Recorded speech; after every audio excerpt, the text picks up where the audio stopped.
Gracias. De nada. Bueno, ahora sí vamos a continuar. Y como les decía la doctora, ¿no? En la introducción, esta debe ser considerada como una urgencia quirúrgica hasta que se demuestre cuál es la etiología que está causando este dolor escrotal. Esto debido a que en la torsión testicular, como vamos a ver un poquito más adelante en la fisiopatología, puede existir un compromiso de la irrigación hacia los testículos, ya que cuando se tuerce el testículo, se puede torcer también lo que es el conducto espermático y con ello los vasos sanguíneos que aportan irrigación a los testículos y a sus anexos. Entonces, pues si no existe alguna irrigación hacia los testículos, vamos a empezar con isquemia y posteriormente con necrosis. Entonces, he aquí la importancia de este tema, ¿no? De que nosotros tenemos que, cuando nos llega un paciente con dolor escrotal, inmediatamente hacer un diagnóstico diferencial lo más rápido posible y lo más exacto posible, tomando en cuenta que la torsión testicular sí es el menos frecuente de estas tres, pero es el más importante debido a esto, ¿no? Entonces, la que sigue, por favor. Vamos a hablar un poquito de epidemiología y vamos a ver que cerca del 70% de los casos de síndrome agudo se van a encontrar en un rango de edad que van desde los 4 meses hasta los 15 años. Es un rango de edad muy amplio. Sin embargo, la mayoría de los casos de síndrome de escroto agudo van a darse entre los 10 y los 15 años. La que sigue, por favor. Hablando específicamente de la torsión testicular, vamos a ver que tiene una incidencia anual en varones menores a 25 años de 1 por cada 4,000. Como les decía, tiene un pico de edad entre los 10 y 15 años, principalmente en prepuberales y adolescentes. Y también existe una torsión testicular perinatal. Y vamos a ver más adelante que existen dos tipos de torsiones testiculares, una extravaginal y una intravaginal. La más común va a ser la intravaginal, es decir, aquella que se da en la pubertad. La que sigue, por favor.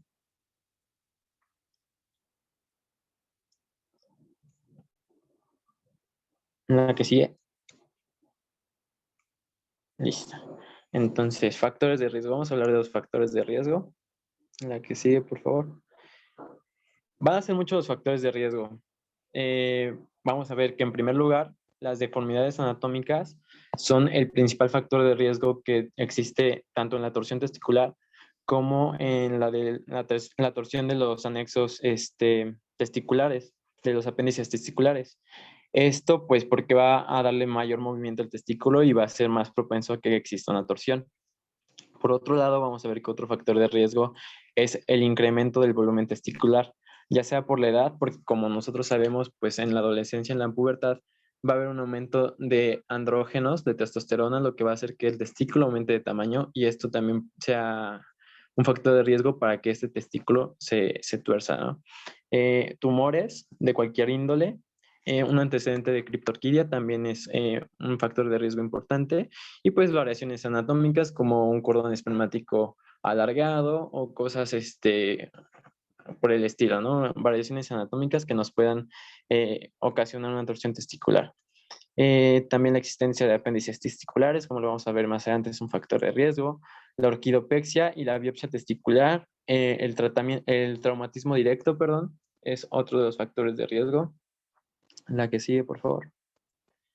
Realizar ejercicio y montar en bicicleta, la instrumentación ureteral o cateterización, las malformaciones del tracto urinario, esta se relaciona más con la orquiepididimitis, la actividad sexual y ciertas enfermedades virales y bacterianas que nos pueden ocasionar pues una torsión testicular. Entonces, estos serían los factores de riesgo. Listo, la que sigue.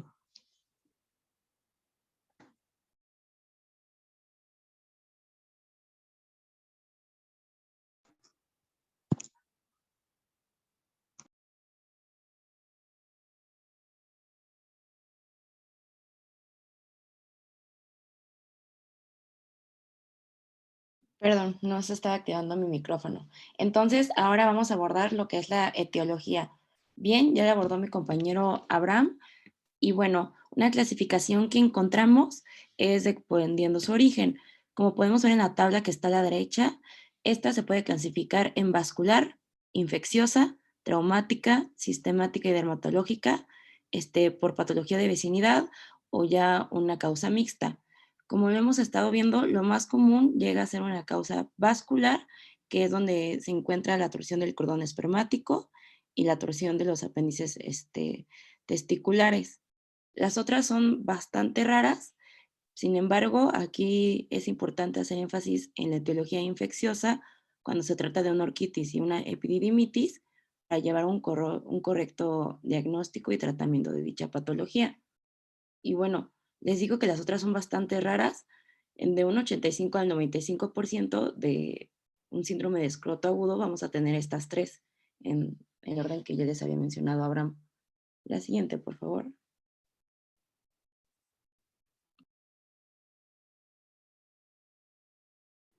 Ok, en cuanto a la fisiopatología y de la mano con el cuadro clínico, vamos a revisar primero la torsión testicular, que si ya vimos que no es la más común, sí es la más grave.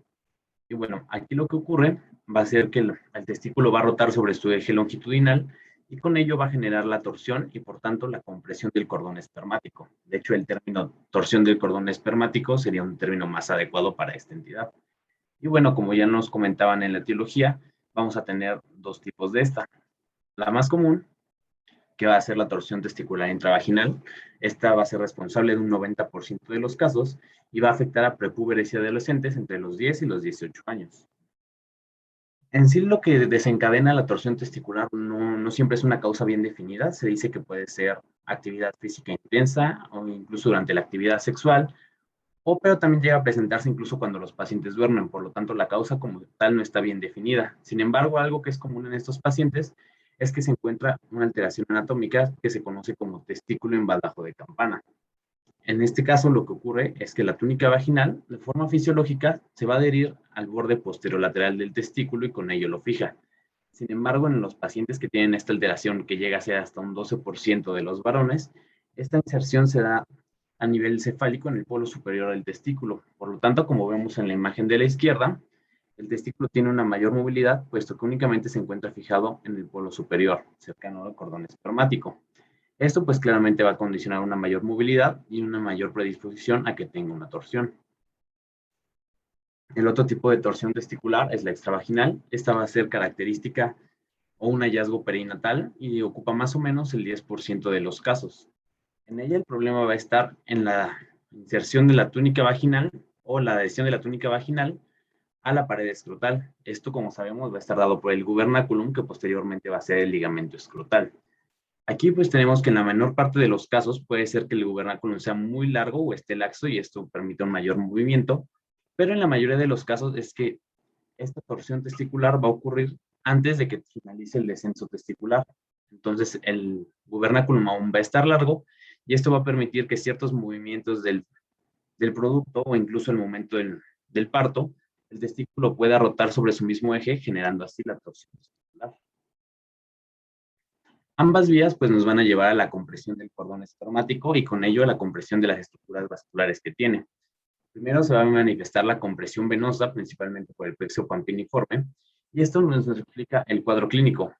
Al tener una compresión venosa, se va a generar la congestión y tumefacción.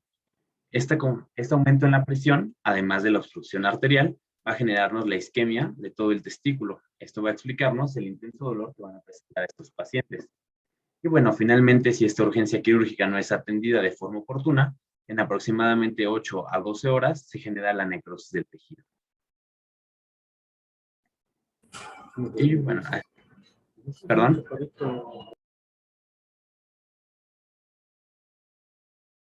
¿Alguien tiene alguna duda?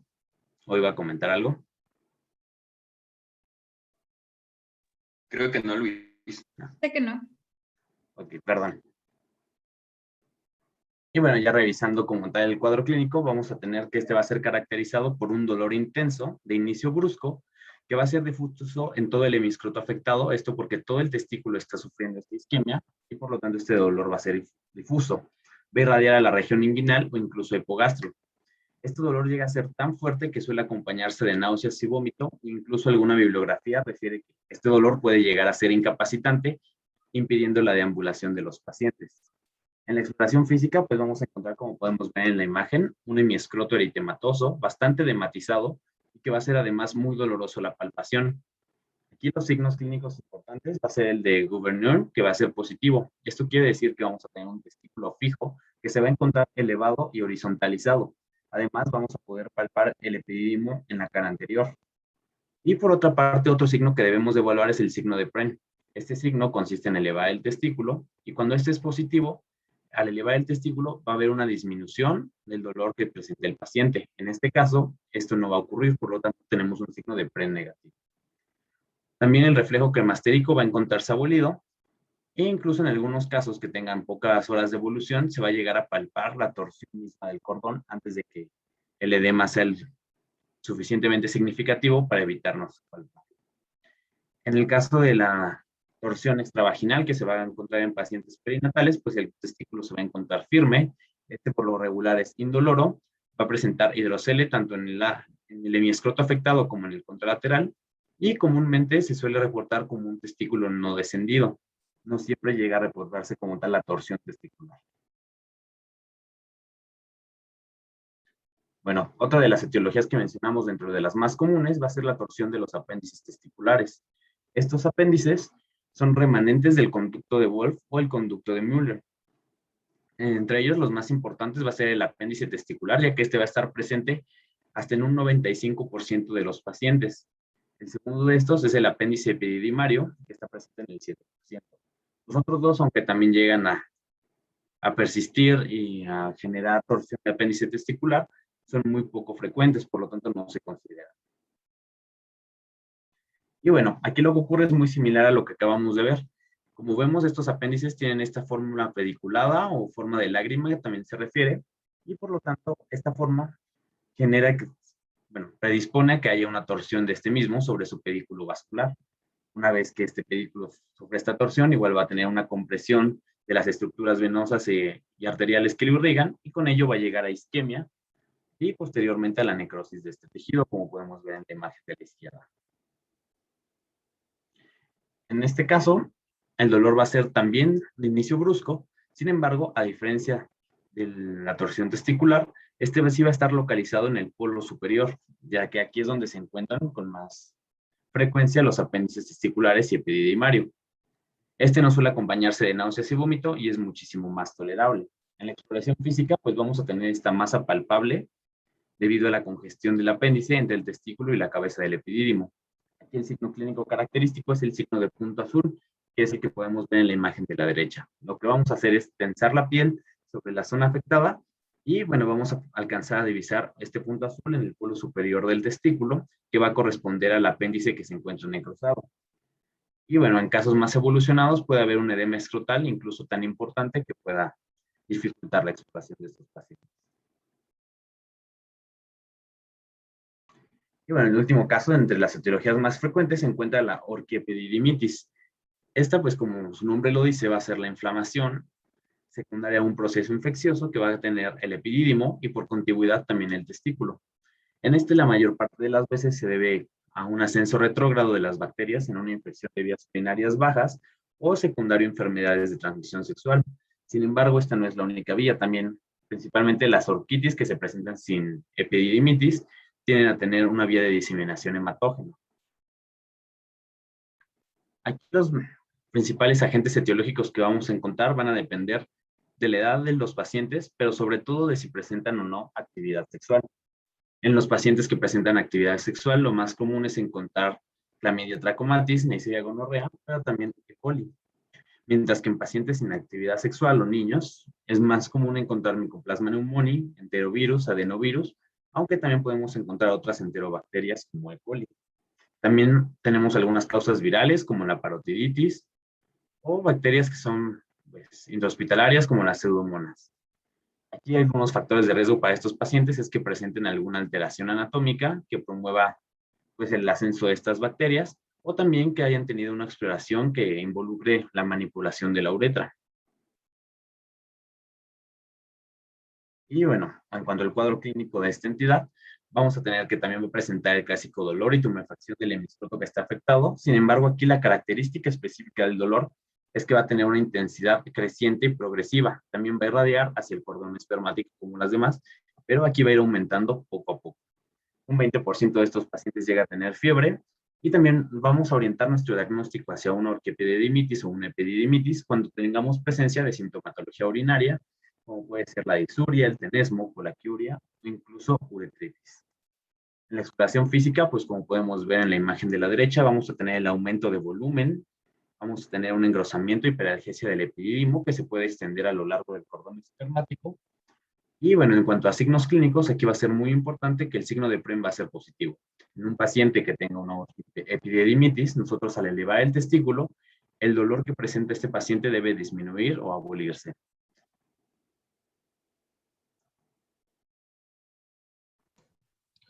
Y bueno, hablando un poquito de complicaciones, vamos a ver lo que sigue, por favor. La que sigue. Exacto. Vamos a ver que las principales complicaciones se van a dar en la torsión testicular. ¿Estas cuáles son? Pues vamos a ver que del 30 al 40% van a perder el testículo, ¿no? Pero esto depende mucho, como vamos a ver más adelante, del tiempo en el que nosotros hagamos el diagnóstico y la exploración adecuada, ¿no? Entonces, eso depende del tiempo de evolución de la patología actual. Por otro lado, vamos a ver que del 40 al 50% pueden tener problemas de fertilidad posterior a esta torsión testicular, obviamente por el daño que hubo, pero igual depende mucho de nosotros cuánto nos tardemos en hacer la exploración testicular quirúrgica. Y ya finalmente, otra de las complicaciones de la torsión testicular, pues sería un daño estructural al testículo contralateral. Aquí existe una teoría que no es de todo comprobada, pero que se ha visto en modelos con ratones, en la cual pues se dice que hay existencia de anticuerpos antiespermáticos que pueden atacar al testículo contralateral y ocasionar daño. Pero como les digo, es una teoría, pero pues sí puede llegar a suceder. No se conoce bien la causa, pero sí puede existir un daño estructural al testículo contralateral en un 58% de los casos. Entonces, esas son las principales complicaciones. Y bueno, ya vamos a abordar el diagnóstico. Y mi compañero Luis fue bastante claro con la forma clínica en la que podemos encontrar el síndrome de escroto agudo, siendo aquí clínica la clave, como pueden ver en esta diapositiva en el diagrama de flujo que les puse. Entonces nos dejamos de guiar por el dolor y buscamos específicamente que el signo de Governor, el de Pren y el reflejo cremastérico. A partir de ellos es donde nos vamos haciendo ya una idea si se trata de algo infeccioso o ya de un problema vascular.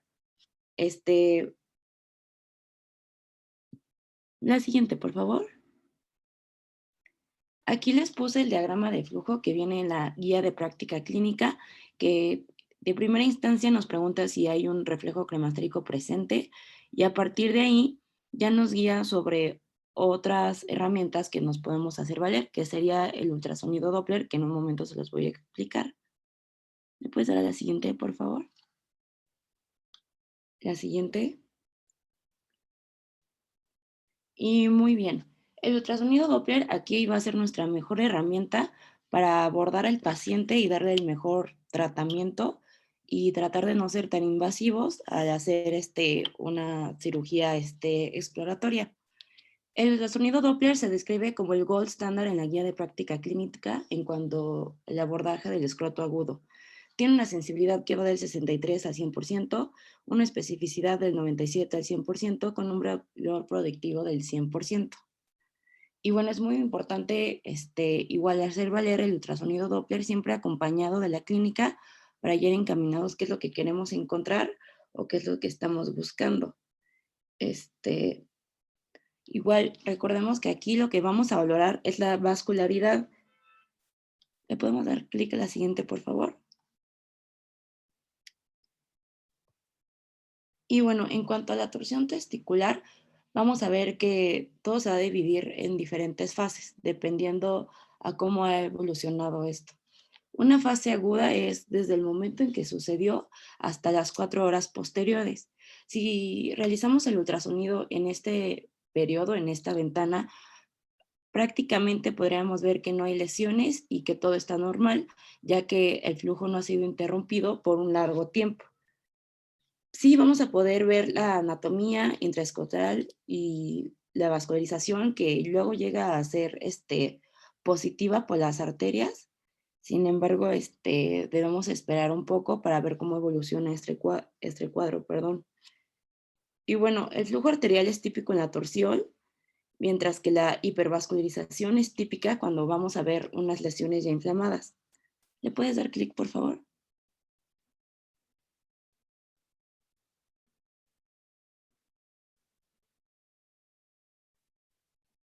Y bueno, esto es lo principal que vamos a encontrar ya en la fase tardía, que es principalmente que llega a existir una ausencia en la vascularidad del testículo afectado y que van a existir áreas heterogéneas con unicidad. Esto porque el flujo pues, ha sido interrumpido y se debe de ya dar un abordaje quirúrgico para restablecerlo y no perder el escroto. La siguiente, por favor.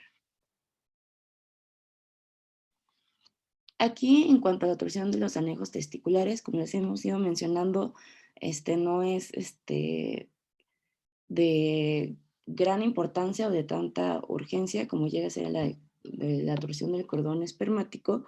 Esto porque la principal vascularidad no está interrumpida y simplemente pues es un anejo, ¿no? El cual está siendo afectado. Aquí es principalmente para ver el diagnóstico diferencial con la torsión testicular y lo que se llega a ver es principalmente signos de edema en el polo superior del testículo. La siguiente, por favor. Ok, ¿y qué es lo que vamos a ver en una orquitis o una orquioepididymitis aguda? Aquí en el estudio de imagen vamos a ver que de primera instancia va a haber un aumento de volumen global o parcial del epidídimo y puede existir un patrón de ecogenicidad heterogéneo. En epididimitis más evolucionadas, se tiene que descartar si existe un absceso o una neoplasia testicular. Igual, en la mayoría de los casos, desde que se les describe el cuadro clínico, les hemos dicho que puede existir una hidrocele reaccional o no. Pero bueno, principalmente aquí vamos a ver que a diferencia de la torsión, hay una hipervascularización. Entonces, si vemos que este está hipervasculado y con aumento de tamaño mediante el ultrasonido, ya podríamos descartar las dos patologías pasadas y ya irnos encaminando hacia un estado de infección. La siguiente, por favor. Ok, otro estudio que se recomienda sería la medicina nuclear, la gammagrafía. Como sabemos, es un estudio de un alto costo y no llega a ser muy normal que se realice, ya que con la clínica y el ultrasonido es suficiente. Sin embargo, si se cuenta con el recurso, se opta por antes de tener pero antes de que se meta a cirugía para explorar. Y bueno, ¿qué es lo que vamos a ver en la gamografía? En el patrón gamagráfico de la torsión del cordón espermático, que es la primera imagen que les puse, aquí va a depender de igual forma del tiempo de evolución. Como se puede ver en la tabla, básicamente es como el ultrasonido. Mientras más tiempo pase, más se va a ver el daño que hay por la falta de irrigación. De importancia en la torsión testicular sería que encontremos dos signos, el signo del halo y el signo de la dona, que estos se deben por datos de irritación secundaria a la isquemia. Esto principalmente por el daño a la arteria escrotal anterior y posterior, que llegan a ser ramas de la arteria pudenda profunda. Y bueno, se observan principalmente el signo de la dona cuando la torsión del cordón espermático no llega a ser específica y se van a evidenciar los pioceles.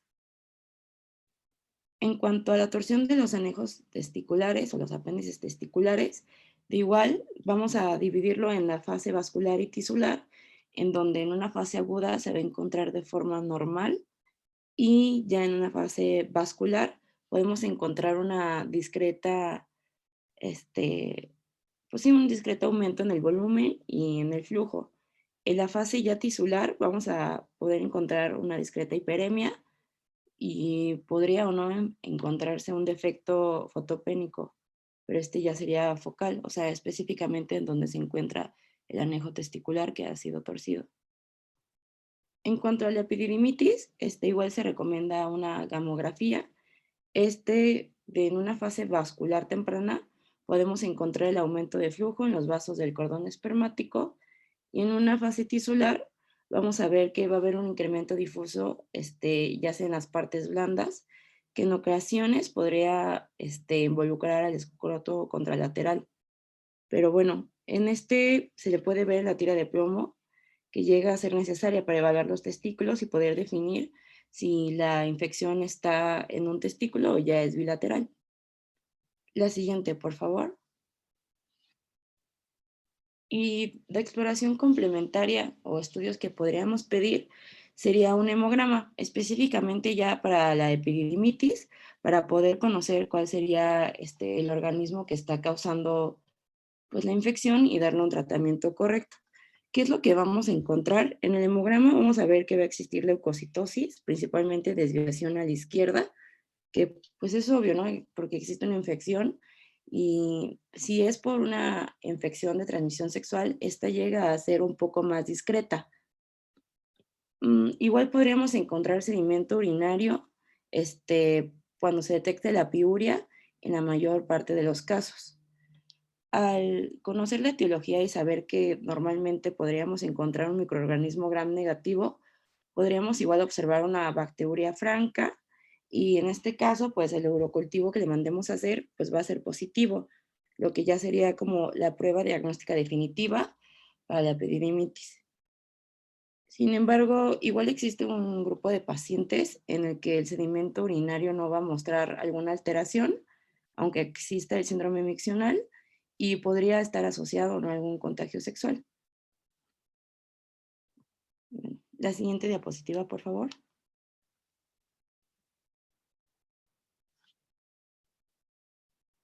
Bueno, prácticamente con lo que ya les dimos, podrían ustedes hacer su diagnóstico diferencial, principalmente con las 3 primeras causas, que es la torsión testicular, la torsión de los apéndices testiculares y la orquidoepididimitis. El chiste es tener un ojo clínico y buscar los signos que les hemos ido mencionando, que es como el de Governor, el de Pren, y conocer en qué momento se dio y ver cuántas horas lleva el paciente con este dolor para mandarlo a ultrasonido y que se le dé un correcto diagnóstico. ¿Le puedes dar a la siguiente, por favor? En esta diapositiva que les compartimos, llegamos a ver en la tabla de la derecha, que es naranja, que están incluidas las otras causas que podrían generar dolor en el testículo y cuáles son los síntomas y signos que nos llegan a presentar. Pero como si ven, con el ultrasonido Doppler y ya con la clínica que presente del dolor y los signos, serían más que suficientes. La siguiente, por favor. Les pusimos igual estas diapositivas para que ustedes lo puedan estudiar, que son como el resumen del resumen, y puedan hacer el diagnóstico diferencial de la forma más rápida y así. Estas son para que ustedes lo estudien. Ya, la siguiente, por favor.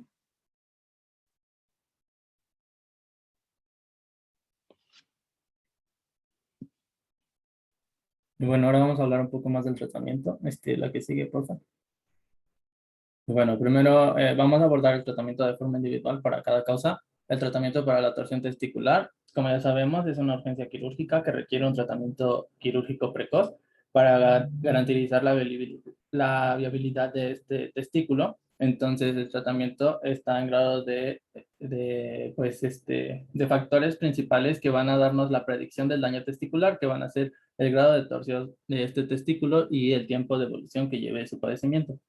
En los casos en donde la torsión es completa, o sea, 360 grados, el riesgo de necrosis tisular es muy elevado con un tiempo de evolución muy corto, de 4 a 6 horas. Entonces necesitamos una intervención quirúrgica que nos ayude a detorcer esta torsión y también nos ayude a restablecer el flujo. Entonces, al ser una urgencia quirúrgica, vamos a hacer una incisión. Dependiendo de si es intra o extravaginal, la incisión se va a hacer en el escroto si es intra, en una incisión inguinal si es extravaginal, vamos a llevar a cabo esta detorsión manual y vamos a dejar como algunos minutos así el testículo para poder observar si sí tuvo alguna necrosis, si el testículo es viable o no. Si sí es viable, vamos a realizar una orquidopexia que va a consistir en la fijación del testículo en el escroto. Esta orquidopexia puede ser por 2 puntos, uno en cada polo, o puede ser por medio de la túnica albuginea. Y también, si no existió viabilidad para este testículo, se va a llevar a cabo una orquidectomía, o sea, vamos a extirpar este testículo y vamos a cerrar posteriormente la bolsa escrotal. También te dice que en caso de que llevemos a cabo una orquidopexia, se recomienda hacerla bilateral, ya que así evitas lo que ya nos había comentado Abraham y evitas alguna recurrencia en este padecimiento. La que sigue, por favor. Bueno, y como ya les decía, el tiempo de torsión es fundamental para poder observar el éxito del tratamiento y también el grado de torsión. La que sigue, por favor.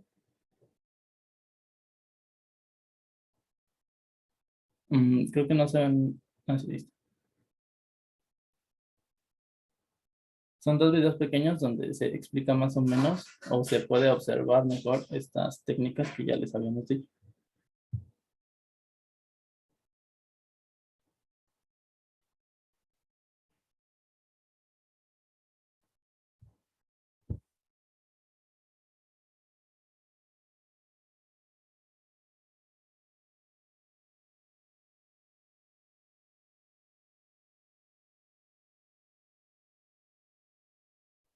Por lo general, los testículos, cuando tienen esta torsión, se tuercen hacia medial y en el 90% de los casos esta torsión es medial. Entonces, es relativamente sencilla hacer esta detorsión. La que sigue, por favor.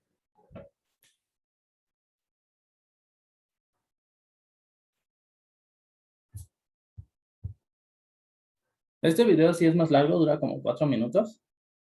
Ah, no, dura 2. Si quieres, aumenta la velocidad. Sí dice cosas el señor, pero no se le entiende nada, entonces no es como muy importante.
Ahí es lo que les digo que se debe de hacer como una pausa por unos minutos para poder observar la viabilidad del testículo y ya posteriormente pues hacer la orquidopexia. Si quieres ya la que sigue.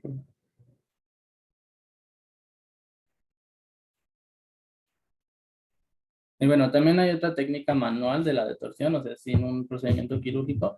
Realmente esta técnica es útil cuando el padecimiento tiene como poco tiempo de evolución o cuando no tienes disponible inmediatamente un quirófano, ya que te gana tiempo, o sea, va a permitirnos preservar un poco más la viabilidad de este testículo. Y como ya les dije, la torsión por lo general es hacia medial, entonces literalmente el padecimiento consiste en agarrar el testículo y de torcerlo hacia, pues, lateral, pero existe como algunos problemitas, ya que el testículo está muy doloroso en ese momento. Este padecimiento se caracteriza por eso, que es muy, muy, muy doloroso.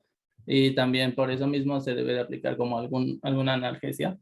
Y también, pues, este procedimiento no es definitivo, o sea, nada más te va a ganar un poquito de tiempo y posteriormente debes de hacer la exploración quirúrgica con su adecuada detorsión. La que sigue, por favor.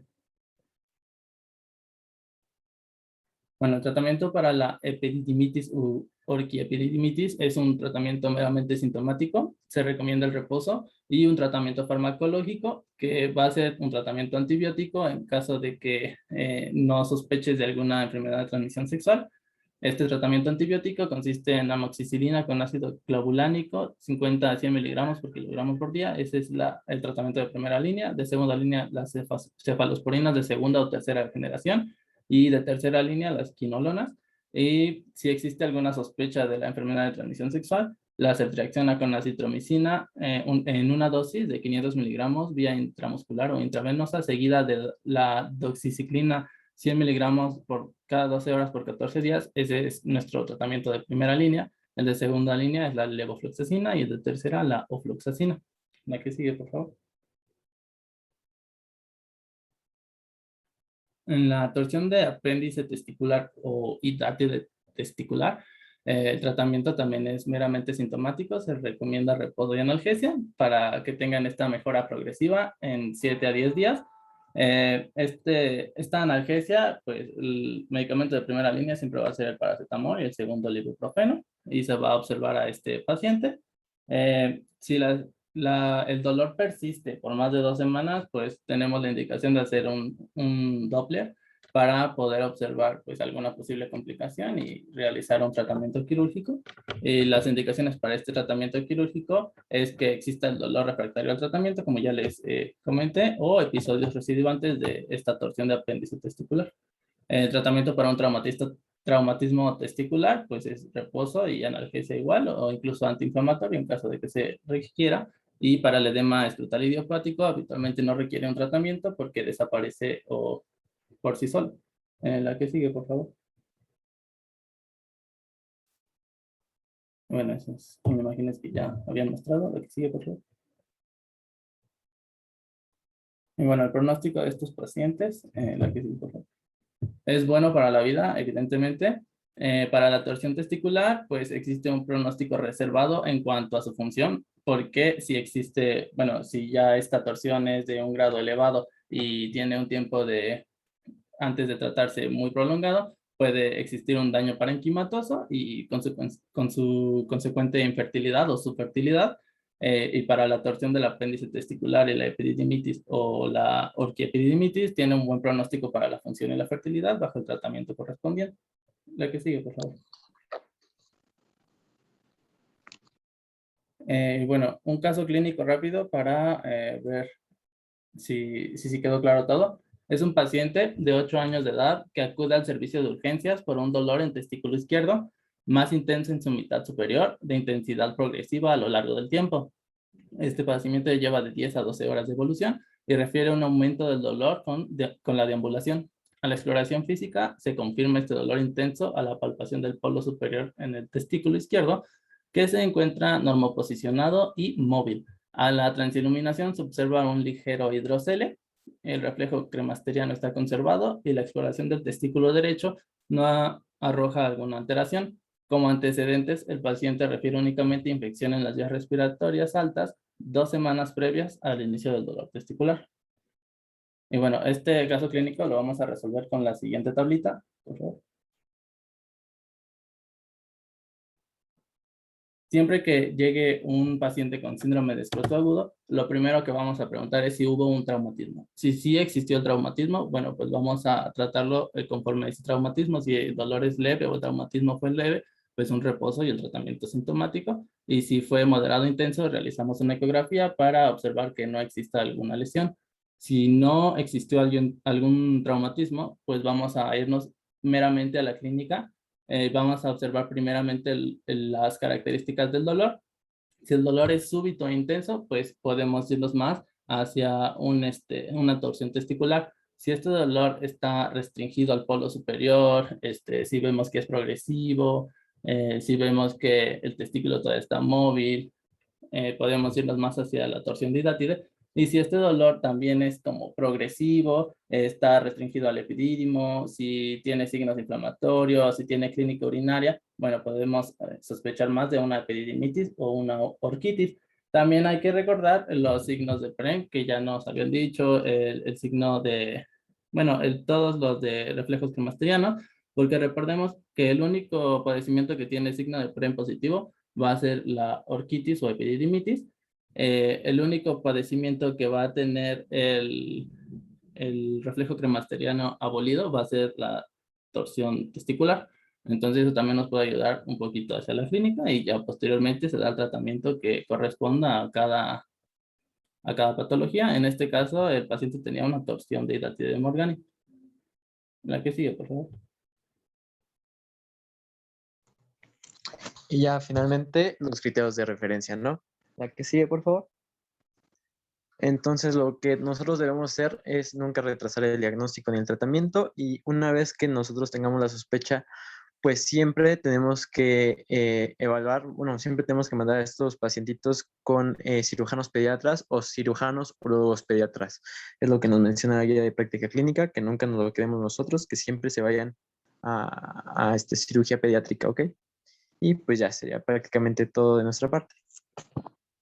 Igual tenemos preparado un Kahoot, que no sé si gustan que lo realicemos después de preguntas, si es que existen, o de una vez.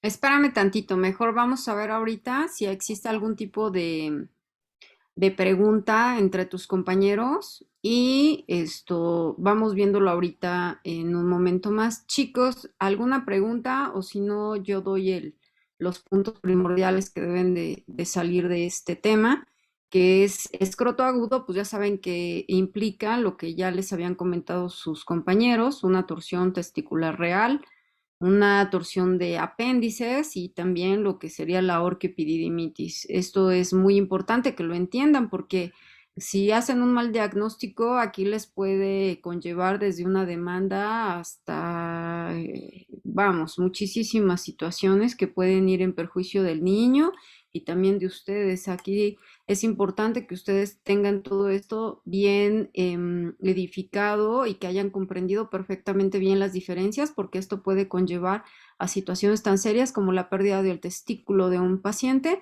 porque no se identificó de manera adecuada a tiempo y finalmente se nos van hacia demandas legales y bueno, es un rollo.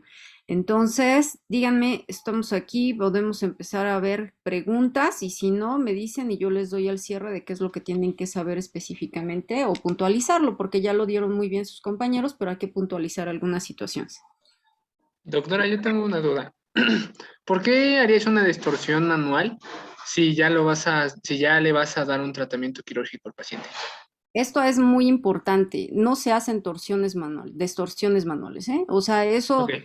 a lo mejor puede estar referido en alguna literatura, pero lo cierto es que hoy por hoy jamás haces una distorsión manual, porque no tienes la seguridad hacia dónde está. A pesar de que tú digas, sí está girado generalmente en la región medial, y si tú le das para el otro lado y lo tuerces más, o sea, contraindicado. Eso no, quítenselo de su mente, no se valen las distorsiones manuales.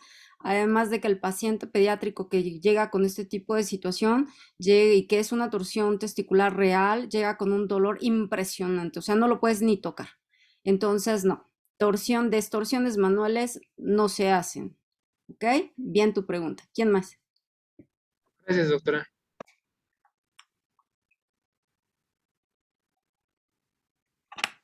¿No? Entonces vamos a ver algunas situaciones que tenemos que remarcar en este tema para que les quede perfectamente bien estructurado qué es lo que ustedes tienen que tener como puntos rojos y que finalmente les puede conllevar aquí entre que tengan una falla en el diagnóstico. Lo primero que tenemos que tomar en cuenta es que finalmente la gran cantidad de pacientes que llegan a urgencias por un escroto agudo llegan precisamente por una torsión de las apéndices testiculares, que no son otra cosa más que como remanentes embriológicos y que los consideramos como si fueran aretitos alrededor de lo que es el testículo y que pueden estar entre unas 4 por lo menos de apéndices como tal. Lo siguiente, las orquiepididimitis son muy frecuentes en pacientes pediátricos, dependiendo de lo que es la edad.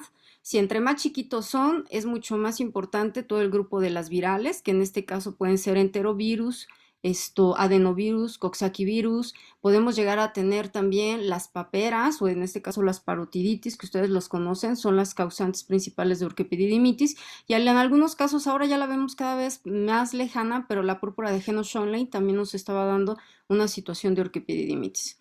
Conforme va avanzando el grupo de edad, y que precisamente nos comentaban sus compañeros, deben de tener ustedes muy en cuenta el grupo de edad, porque entre 10 a 15 años de edad, los pacientes varones son sumamente inquietos. Entonces los vemos trepando árboles, yendo corriendo por las bicicletas, hasta golpeándose entre ellos en región genital. Entonces, esto es muy necesario que siempre se pregunte de manera intencionada si el niño hizo un esfuerzo físico, si estuvo a lo mejor en karate, si estuvo en una situación de lucha, si realizó algún tipo de situación o de traumatismo previo o estuvo en bicicleta que le pudo haber condicionado este tipo de situación. La realidad es que cuando llega un paciente con torsión testicular a esta edad que es franca, es un niño que generalmente es súper inquieto y llega pálido, sudoroso, con un dolor impresionante y que no puede caminar. O sea, realmente la demostración de una torsión testicular franca casi nunca nos deja lugar a dudas que este niño viene con una urgencia urológica. Entonces, esto es interesante que siempre lo estemos analizando así. Cosa contraria es que llegue un joven que puede estar también entre 14, 15, 16 años y que les diga, pues, ¿sabe qué? Es que he empezado a tener como molestias urinarias, tengo ardor, tengo un poco de dolor y la verdad todo esto empezó después. Si ustedes tienen que tener aquí claro la interrogante de decirles, ¿ya empezaste vida sexual activa? Sí. ¿Te proteges? No. ¿Cuándo fue tu última relación sexual? Y de aquí empezamos a tener varias situaciones para contemplar en la historia clínica como tal. La frecuencia de la intravaginal, bien lo dijeron, es más del 95% de los casos y tenemos que tenerla siempre perfectamente anotada.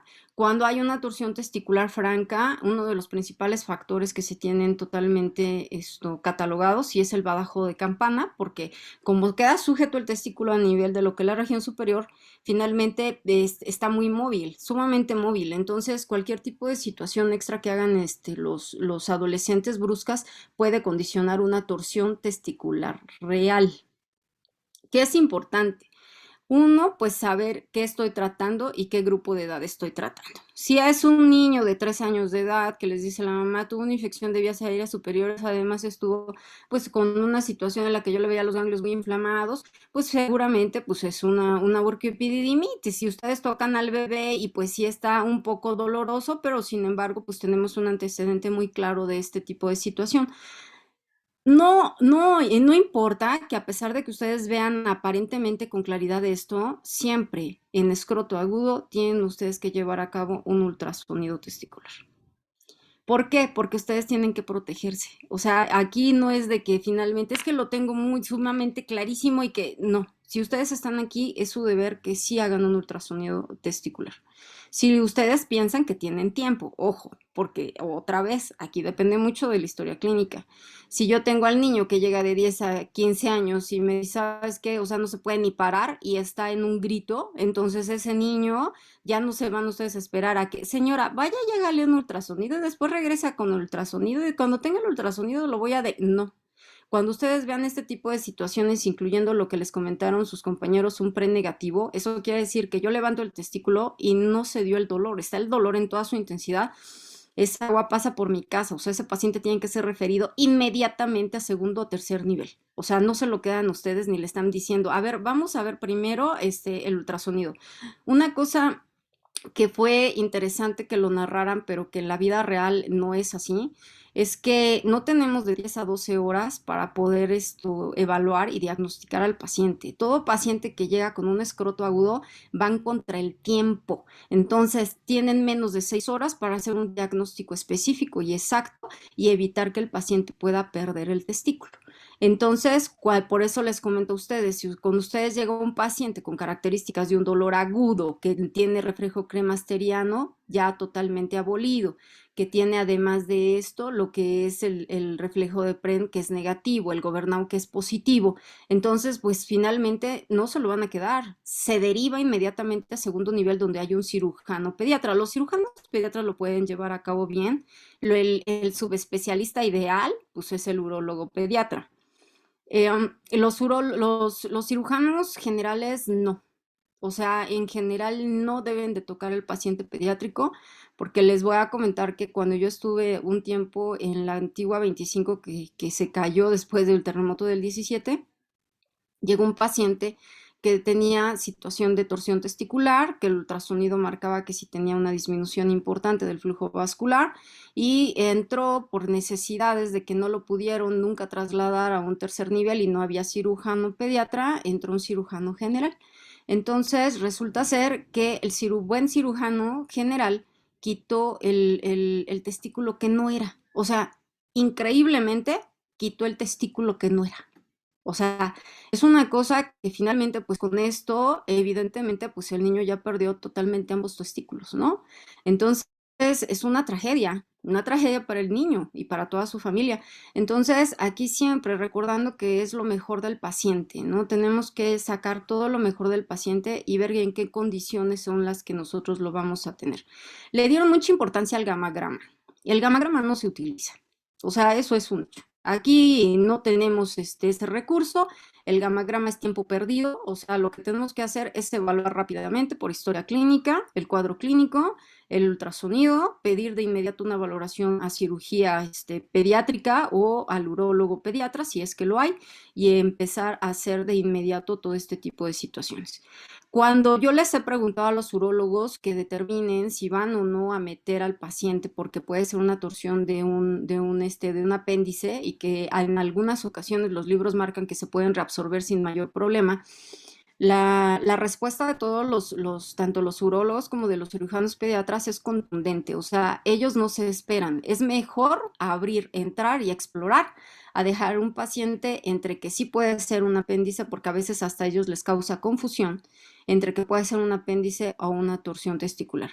Entran, quitan el apéndice, que puede estar ahí con datos de problema, y finalmente también sujetan de una vez en forma adecuada lo que es el testículo.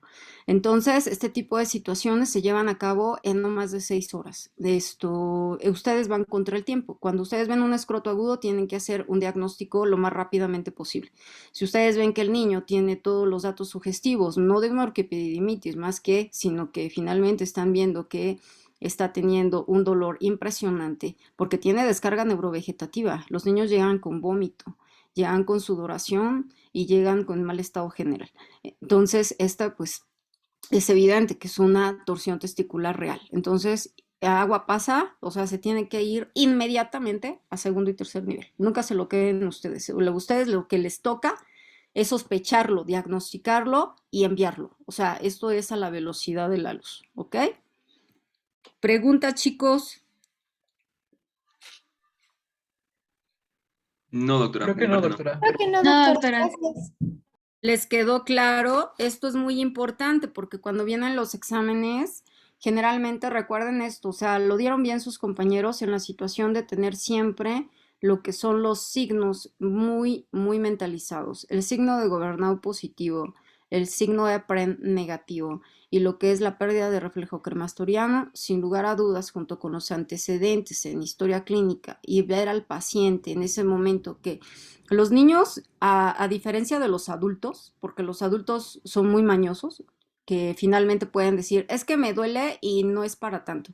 Los niños no mienten, los niños son totalmente honestos. Los niños cuando llegan y llegan llorando y están totalmente perdidos del dolor, créanles, o sea, el niño no miente. Entonces, es una situación que ustedes deben de valorar rápidamente, ¿ok?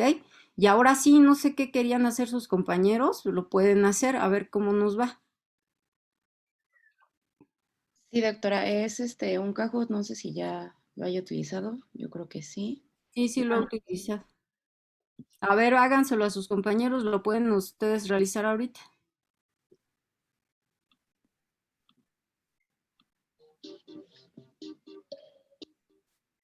Sería con ese código y ya le damos inicio. A ver, chicos, vamos a ver qué tanto fallamos en esto.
Pues si quieren ya le damos inicio, ya dimos un ratito para que se conectaran y vemos.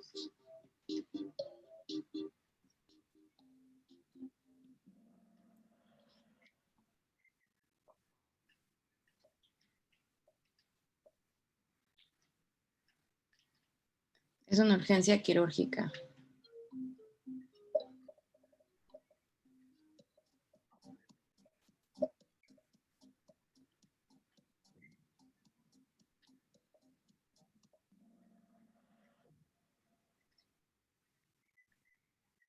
Y bien, la respuesta correcta es torsión testicular. Recuerden que la orquiopedidimitis no tiene abordaje quirúrgico, es únicamente tratamiento farmacológico, por lo cual no sería todas las anteriores.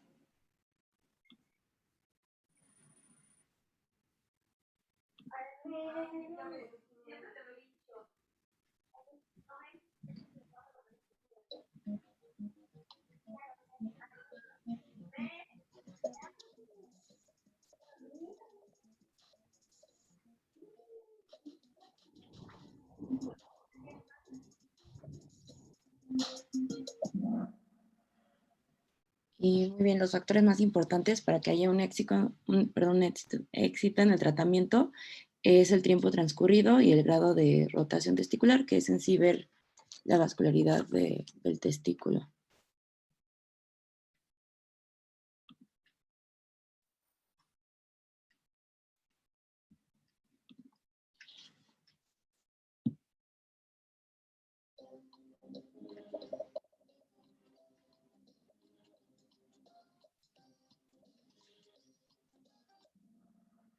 Y ya esa todas la tuvieron bien, que el ultrasonido Doppler es el gold standard para hacer el diagnóstico, junto con la clínica, ¿no?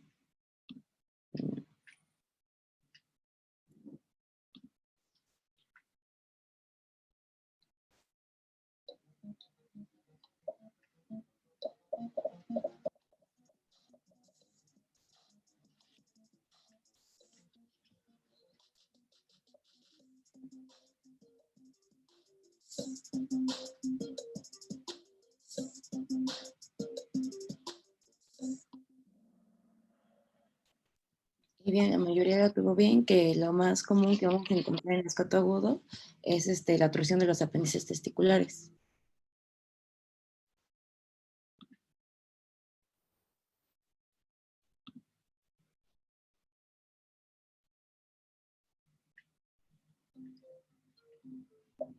Aquí claves son los signos que les hemos estado diciendo, ¿no? Lo de Governor positivo y Pren negativo.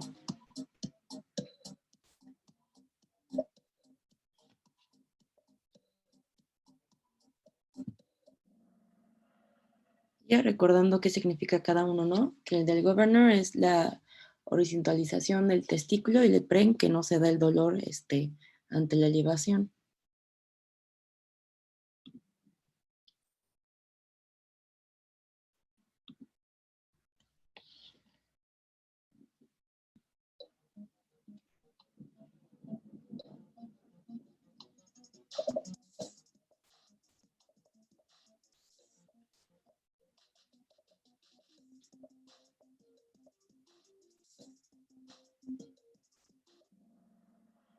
Y si la tuvieron bien, lo mencionó Abraham en un inicio, que el incremento del volumen testicular, que va acompañado con la elevación de los andrógenos y el cambio de la infancia y la pubertad, es un factor de riesgo muy importante.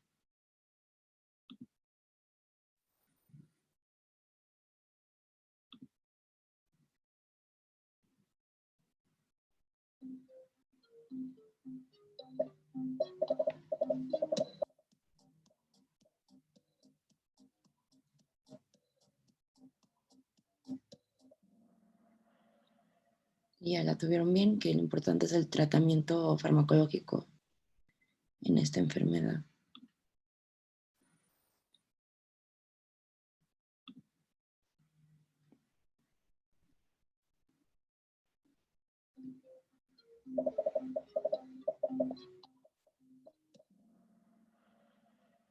Y sí, recuerden, si bien es cierto lo que dijo la doctora, no se usa en México y es muy caro, nos permite igual ver la vascularidad, entonces al evaluar la vascularidad podemos descartar si hay torsión o no, o si es un proceso infeccioso.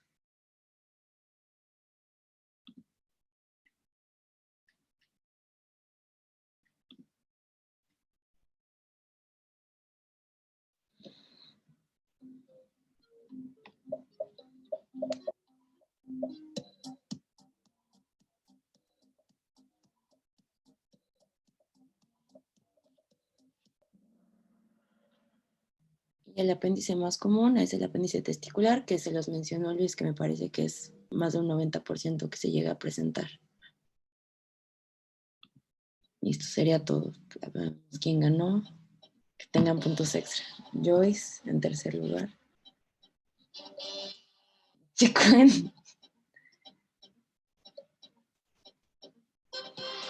Y Dani Sosa. Ok, chicos, ese fue un buen repaso. Recuerden que finalmente una cosa es escroto agudo y otra cosa es torsión testicular. Recuerden que el signo de Pren se dice que es negativo porque cuando yo elevo el testículo, el dolor no cede, para que no se me hagan bolas, ¿no? Porque ahí como que hubo algunos que todavía no agarraban bien la onda de qué es lo que está pasando. El gobernado es positivo, pues porque hay una horizontalización de lo que es el testículo y lo que es el reflejo cremasteriano, que ya habíamos dicho que se está abolido. Entonces, creo que finalmente no debe de haber mayor complicación con este tema. Es un tema relativamente sencillo y lo único que sí deben de tener en cuenta es que ustedes van contra el tiempo en este diagnóstico. Recuerden que cuando se dice urgencia, por algo es urgencia. Se tiene que dar rápidamente el diagnóstico y su envío directo a un segundo o tercer nivel. ¿Ok? Si ya terminamos con esto, chicos, o alguna pregunta extra, mañana nos veríamos con vértigo central. Vértigo central sí está más complicado. Yo creo que al final solamente poner una tabla y estudien también, a pesar de que no es el tema como tal directo, pero tienen que hacer muchísimo la diferenciación entre un vértigo de tipo periférico, que es el que con más frecuencia se llega a encontrar. Si bien nos marca Fesistacala, que nos tenemos que ubicar mucho más en el central, vale la pena tener al final lo que es una tablita de diferenciación entre el vértigo periférico junto con el central, porque el periférico es el que más llega a urgencias. ¿Sale? Si ya terminamos, chicos, pues gracias, ya váyanse a cenar o váyanse a descansar a ver qué hacen o váyanse a estudiar para el día de mañana y nos vemos igual a las 5 de la tarde y con esto ya terminaríamos la participación de medicina interna pediátrica. ¿Sale? Gracias, hasta mañana.